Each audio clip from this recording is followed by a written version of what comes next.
sobat baru nih. Kenalkan, namanya Euromastic atau juga biasa disebut DAP. Asalnya dari Timur Tengah sana.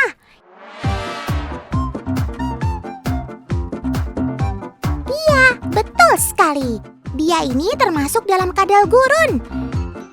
Euromastic memiliki penampilan yang sangat unik, tapi sebenarnya dia kadal pemalu. Walah, gimana sih sob?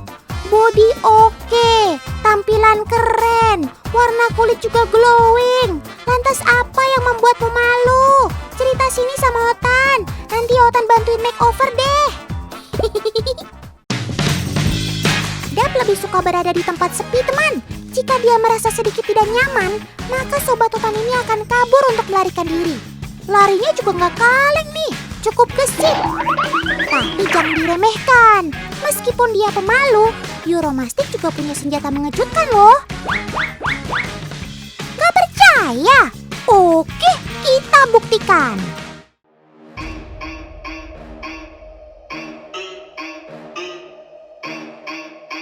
Yuk Kak Erwin, coba tunjukkan ke teman-teman di rumah cara si Dap mempertahankan dirinya.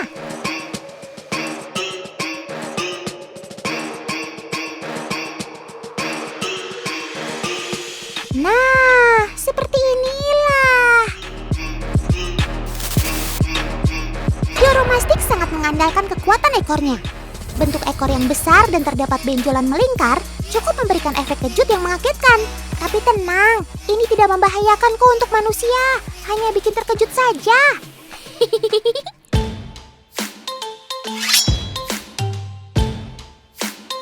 Sebenarnya sobat Otan ini cukup ramah, teman. Serangan hanya dilakukan saat kondisi terdesak saja.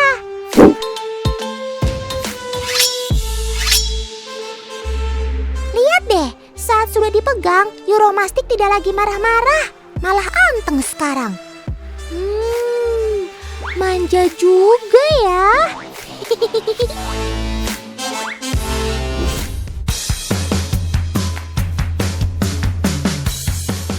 Oh iya teman, Euromastic sangat menyukai panas matahari. Karena habitat aslinya di padang gurun, tentu saja sobat Otan ini membutuhkan suhu panas lebih banyak untuk mengatur suhu tubuhnya. Tapi keberadaan Euromastic di alam sekarang cukup memprihatinkan, teman. Populasinya menurun karena sebagian habitatnya sudah menjadi perkotaan dan pemukiman. Sementara kadal ini sering diburu oleh suku Arab Badui yang menginginkan kulitnya untuk dijadikan kerajinan. Sementara dagingnya menjadi salah satu sumber makanan dan juga sebagai obat-obatan. Sungguh malang nasib kamu, Sob. Semoga kelestarianmu tetap terjaga di alam sana.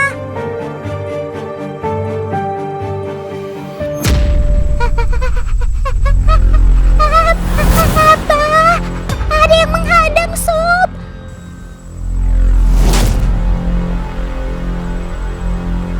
Ukurannya pun jauh lebih besar daripada tubuhmu.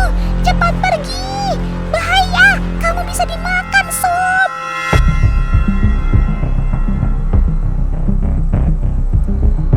Tenang, teman. Hanya gimik kok. Otan aja yang lebay.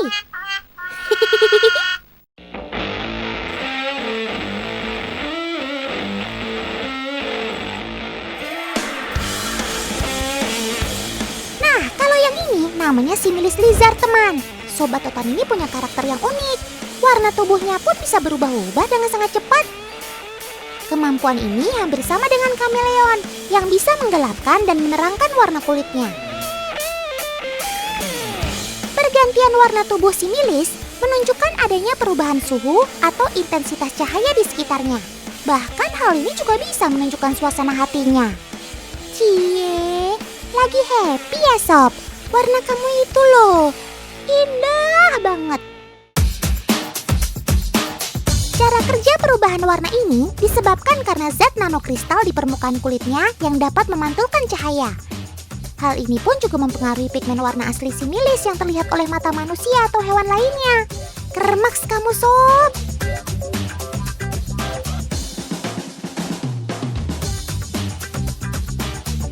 Uniknya, Similis memiliki pola makan yang berbeda. Saat remaja, kadal yang berasal dari Amerika Tengah ini cenderung memilih makan serangga. Seiring bertambahnya umur, Similis menjadi herbivora dengan mengkonsumsi tumbuh-tumbuhan.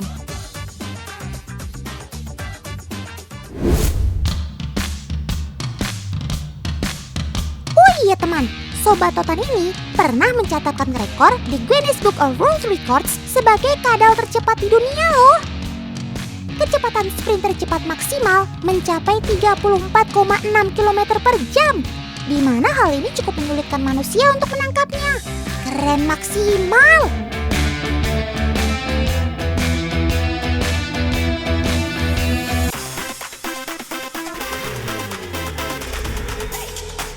Di negara asalnya, Similis tinggal di habitat berbatu, tapi dia adalah pemanjat yang handal.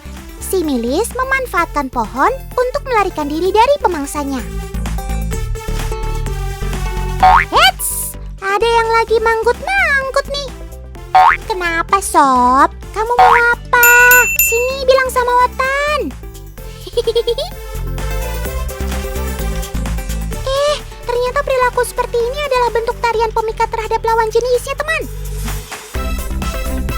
Untuk mendapatkan perhatian dari betina, maka sang jantan harus merayu dengan cara menggoyang-goyangkan kepalanya.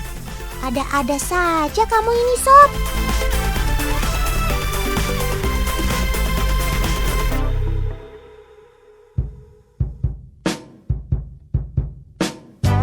Terlihat berbeda sekali ya teman. Similis jantan punya warna yang lebih indah dari betinanya dan juga ukuran yang lebih besar. Hei, apa yang kamu makan? Itu kan tanah dan kerikil, Sob. Gimana sih? Nanti sakit perut loh. Hal seperti ini sering terjadi, teman. Kerikil dan tanah mampu untuk memenuhi kebutuhan mineral yang diperlukan tubuh similis. Selain itu, tanah dan kerikil juga dapat membantu memperbaiki sistem pencernaan mereka.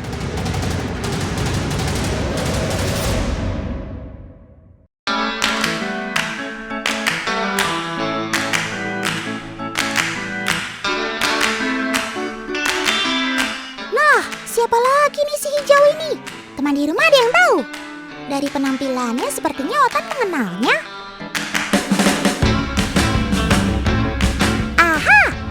Si Basilisk lizard.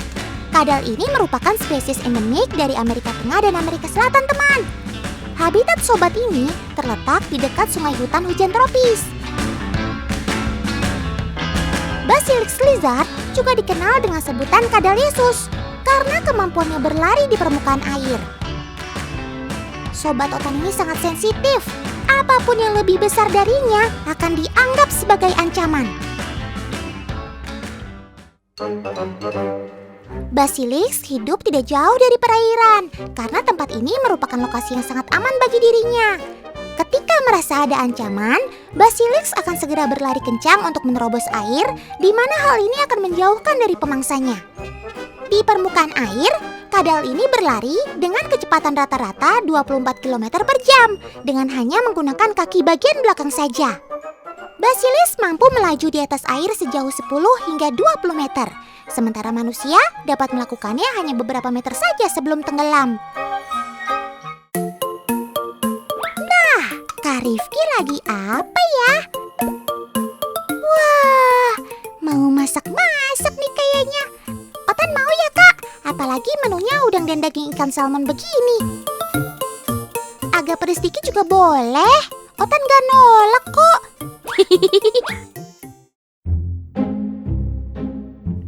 Lah, ternyata buat si Basilisk tuh. Astaga, istimewa sekali menu makanan kamu, Sob. Karena tidak mudah untuk mendapatkan Basilisk, tentu saja perawatannya juga harus dilakukan secara ekstra agar sobat ini tetap sehat dan mendapatkan asupan nutrisi dengan baik. Wih, dimanja nih ceritanya.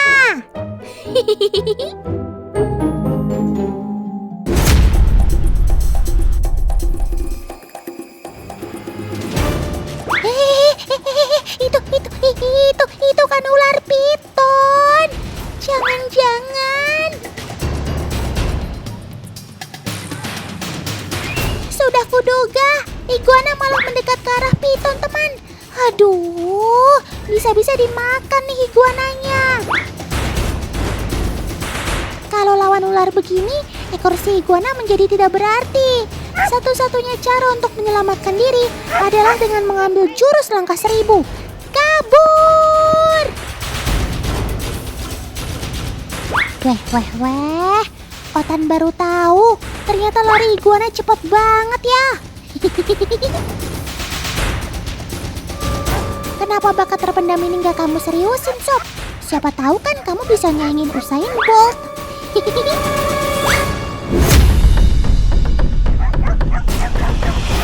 Teman di rumah, kalian tahu nggak apa senjata iguana kalau sedang merasa terancam?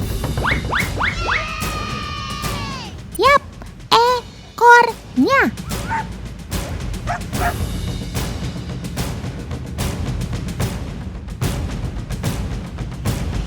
Tuh lihat, ketika bertemu anjing dan merasa terancam seperti ini, kepala iguana akan diangkat setinggi mungkin. Lalu ekornya akan menyentak-nyentak seperti ini, teman. Jadi seperti pecut ya. Anjing akhirnya berpikir 2 kali untuk mendekati si iguana. Padahal badan si Dogi 2 kali lipat lebih besar dibanding iguana. Namun dengan ekornya, iguana berhasil membuat anjing jiper alias ketakutan.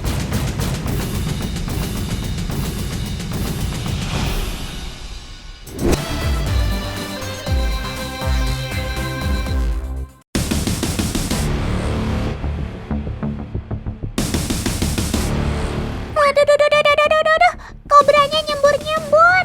Kalian yang di rumah pasti sudah pada tahu kan kalau yang disembur ini adalah bisanya. Akibat dari terkena bisa hasil semburan si kobra setara loh dengan bisa hasil gigitannya. Apalagi kalau semburannya mengenai mata atau luka. Aduh.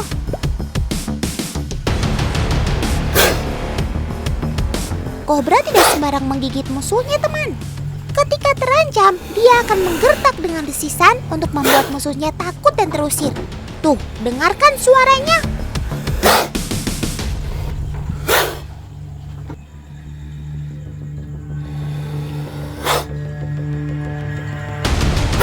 Kalau masih belum takut, barulah si kobra menyerang dengan menyemburkan bisanya.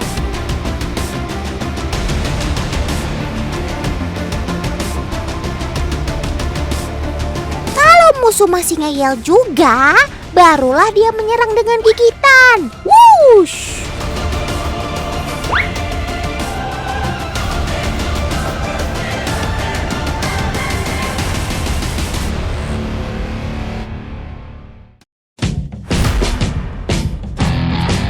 Teman, kalian tahu nggak? Kalau kobra butuh waktu 1 minggu loh untuk menghasilkan kembali bisanya yang sudah disembur atau dikeluarkan. Bisa kobra jelas sangat mematikan. Tapi bisanya seberapa mematikan sih? Nah, untuk mengetahuinya, Otan mau bikin percobaan nih. Kali ini, Otan dibantu dengan agen Otan, Kak Almira.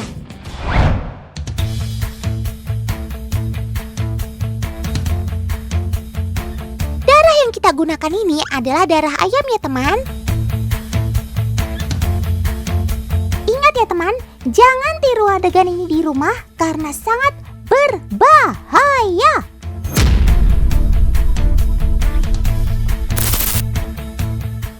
Ketika bisa kobranya tercampur dengan darah, langsung deh darahnya menggumpal dengan cepat. Atau istilahnya antikoagulasi. Kebayangkan kalau darah kita menggumpal, otomatis jantung tidak dapat memompa dengan normal hingga mengakibatkan kematian. Ih, serem!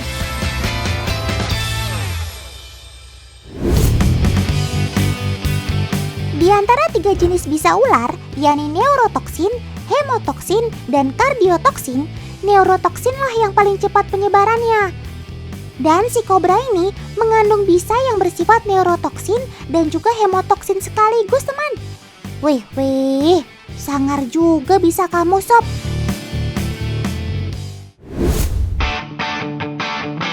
Ular ini juga biasa disebut ular sendok karena bentuk kepalanya yang bisa memipih. Nah, si ular sendok ini punya beberapa fakta unik yang mungkin teman-teman di rumah belum tahu. Si kobra hanya akan bereaksi dengan benda berwarna gelap. Nggak percaya? Nih buktinya. Otan udah siapin balon pink. Tuh lihat, disorong-sorong begini ularnya diem aja. Waduh sob, kamu diledek tuh. Masa diem aja? Ya udah deh, kita ganti dengan balon hijau. Sama aja, diem-diem baik. Wah, kobranya lagi mager kayaknya, males gerak.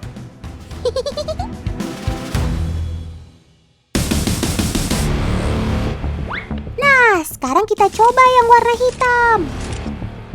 Wih, langsung strike. Gak sampai 5 detik, balonnya langsung meletus. Duar. Tapi kenapa ya? Jadi penglihatan kobra tidak bisa melihat warna seperti mata manusia, teman. Nah, warna gelap akan lebih terlihat di mata si kobra, apalagi ketika bergerak. Makanya, sesuatu yang bergerak akan dianggap ancaman dan akan dia serang. Dari tadi kita ngomongin semburan si kobra, tapi ada yang tahu nggak bisa seberapa jauh sih jarak semburan sobat Otan yang satu ini? Bukan Otan namanya kalau ngasih pertanyaan tapi nggak ngasih jawaban. Untuk mengetahuinya, Otan bakal memancing kobra yang satu ini. Ingat ya teman, jangan tiru adegan ini di rumah.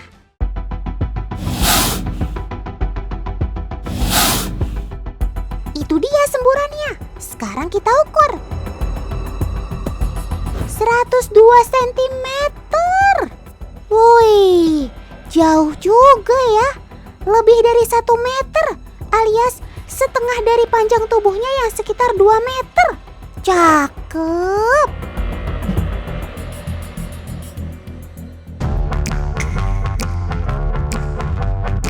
Wow, kobranya warna pink.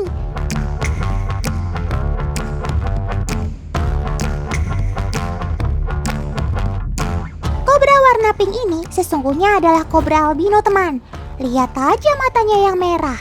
Warna pink yang tak lazim ini adalah akibat kekurangan pigmen melanin dalam tubuh. Kalau biasanya albino warnanya putih, maka kasus kobra pink seperti ini adalah 1 di antara 1000 kobra, teman. Ada yang pink, ada pula yang silver. Kalau pink tadi adalah kobra albino, maka si silver ini termasuk leukistik. Sama seperti albino, leukistik juga kekurangan pigmen pada tubuh. Bedanya, kalau albino kekurangan pigmen melanin, maka leukistik kekurangan beberapa jenis pigmen. Selain itu, ada satu perbedaan lagi. Jika albino matanya merah, maka kobra silver ini matanya hitam. Cakep. Ih, tapi kok yang silver ini galak banget sih? Nyembur-nyembur terus dari tadi. Kabur ah!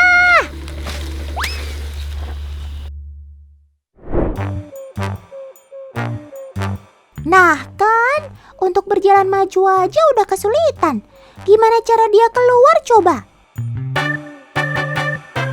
Wow, kobranya berjalan mundur, teman. Wah. Siapa sangka ya, ternyata ular bisa mundur jalannya. Udah kayak mobil atau motor aja. Ular memang sangat jarang berjalan mundur. Namun ketika menemui jalan buntu seperti ini, ular akhirnya terpaksa mengeluarkan gerakan mundurnya ini. Cakep.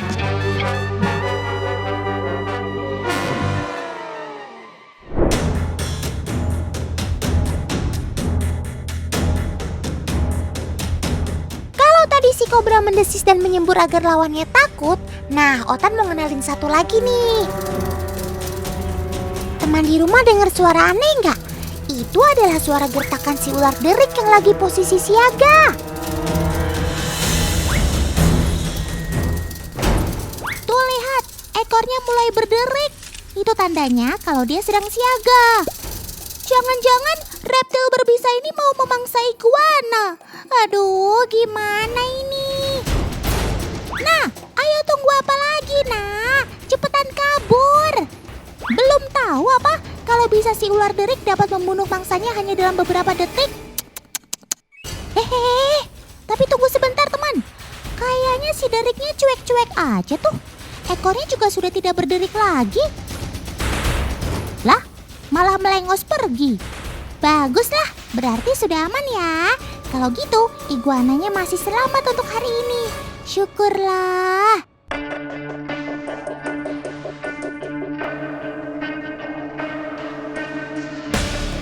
Loh, kamu kok jadi waspada lagi, Sob?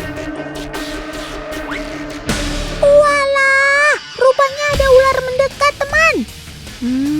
Ini sih ular lanang sapi.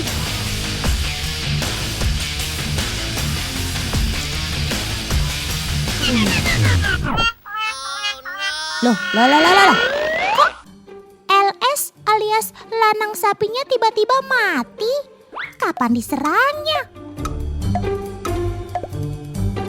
Oh, Otan tahu. Ini mah bohongan alias pura-pura. Padahal derik albinonya diam-diam baik tuh. Tak ada tanda-tanda agresif atau mau nyerang. Ekornya pun tak berderik. Persis seperti berhadapan dengan iguana tadi. Begitulah pertahanan diri si ular lanang sapi, teman. Ketika terancam bahaya, dia akan langsung berpura-pura mati. Jadi musuhnya akan malas untuk menyerang. Kalau si derik jagonya menggertak, nah kalau si lanang sapi ini berarti jagonya acting nih.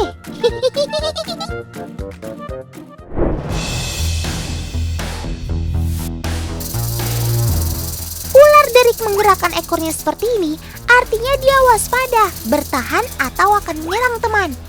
Seperti saat berburu mangsanya ini. Nah! Cepat banget ya serangannya.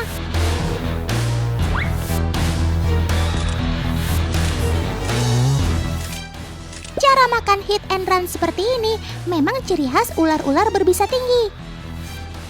Mereka akan menyerang secara kilat, lalu pergi meninggalkan mangsanya. Dan hanya dalam hitungan detik, tikus putihnya pun sudah tak berdaya. Wah.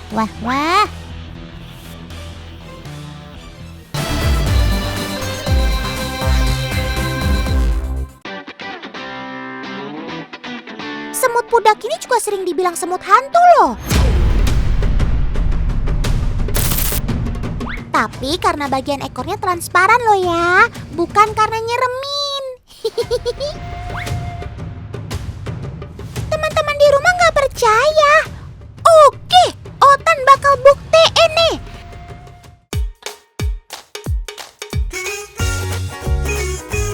Kak Tata, bantuin Otan yuk. Kak Tata kali ini udah nyiapin 2 pewarna makanan nih. 1 hijau, 1 merah. Keduanya dimasukkan ke cairan gula.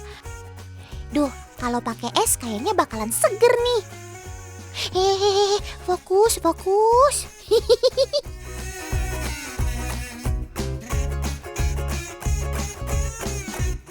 GPL, nggak pakai lama. Cairan manis berwarna hijau dan merah itu langsung dirubung semut pudaknya, teman. Wah, haus banget kamu ya, Sob. Mereka kompak banget minumnya, sampai baris rapih gitu nggak berebutan. Tuh, coba lihat teman. Sobat Otan yang telah terisi penuh lambungnya berubah warna kan? Jelas banget warnanya terlihat. Warnanya mengikuti cairan yang mereka hisap loh. Yang minum cairan merah akan menjadi merah, dan yang minum cairan hijau maka menjadi hijau. Lucu ya teman. Jadi paham ya kenapa semut pudak ini dibilang semut hantu? Badannya transparan kalau sudah penuh gitu.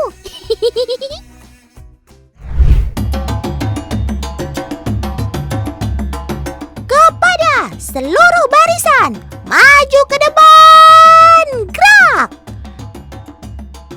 Belok ke kanan, gerak. Rapikan barisan. Cakep. Kalau untuk urusan baris berbaris, Sobat Otan satu ini gak usah diragukan lagi teman. Mereka udah pasti jagonya. Yap, semut. Sobat Otan ini paling sering kalian jumpai kan di rumah? Ya iyalah, Sobat Totan ini adalah hewan yang jumlahnya paling banyak di dunia. Bahkan melebihi jumlah manusia. Kalau populasi manusia di dunia telah mencapai 8 miliar, angka itu belum seberapanya dari jumlah semut, teman.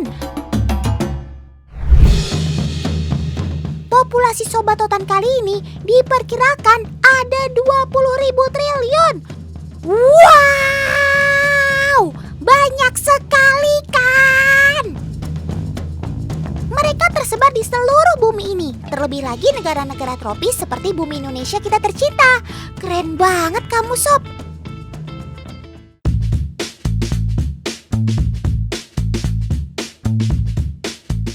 Weh, ada yang mau ngopi nih. Anak senja apa anak bos kamling nih doyan ngopi? Wele, Kak Tata kok bikin kopinya berantakan gitu sih? Nanti Sobat Totan pada datang loh. Aduh, itu gula kemana-mana lagi. Tuh kan, Sobat Totan si semut hitam rumah jadi nimbrung deh. Ada.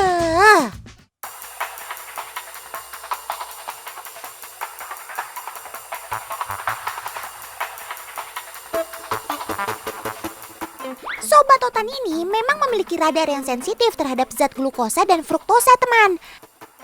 Radar tersebut terdapat di 2 antena di kepalanya. Selain untuk mengenal lintasan menuju rumah, 2 antena tersebut juga untuk mencari sumber makanan.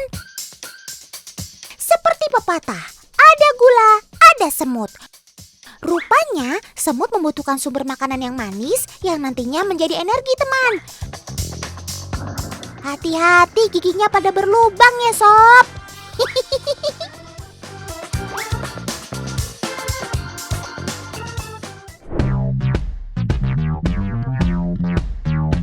Pagi-pagi si Pakde enak banget nih ngumpanin burungnya. Biar pada gacor kicaunya ya, Pakde. Waduh, itu jangkriknya ada yang jatuh, Pakde. Nggak diambil. Ya, diambil sama Sobat Totan jadinya deh, Pakde. Kalau Sobat Totan yang ini namanya semut api, teman. Mereka adalah semut yang biasa tinggal di sekitar luar rumah seperti tanah atau pasir. Satu koloni mereka bisa mencapai 150.000, teman. Dalam sehari mereka bisa melahirkan 150 telur. Wow! Sobat Totan ini bisa dibilang adalah mesin pengurai terbesar di dunia loh, teman. Mereka mengurai semua-muanya, mulai dari sisa makanan kita sampai mengurai hewan yang telah mati juga. Kermak, Sob.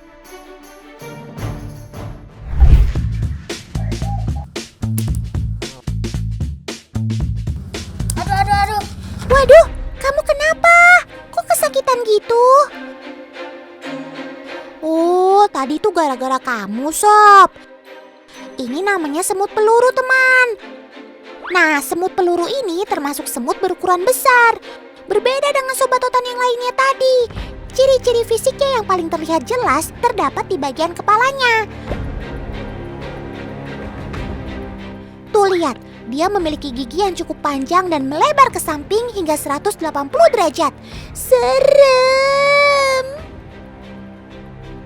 Habitat mereka di bawah bebatuan dan akar pohon besar, teman.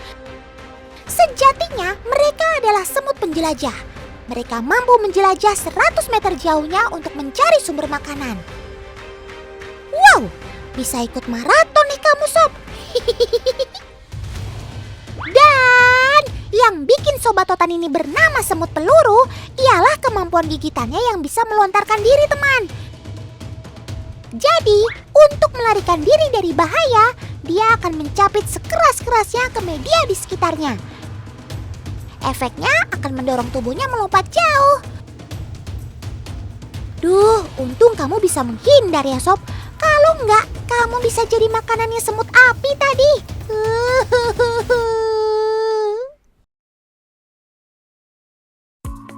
Meski si semut adalah hewan super banyak manfaat, tapi kalau di rumah kita banyak semut, pasti bikin mama kesel kan? Makanya, wajib hukumnya untuk selalu menjaga kebersihan ya. Mulai dari mengelap meja, menutup toples makanan yang rapat, dan tidak membuang sisa makanan sembarangan. Karena radar Sobat Totan ini pasti bisa menemukan makanan apapun untuk koloninya. Jadi jangan cuma ngamanin gula aja ya.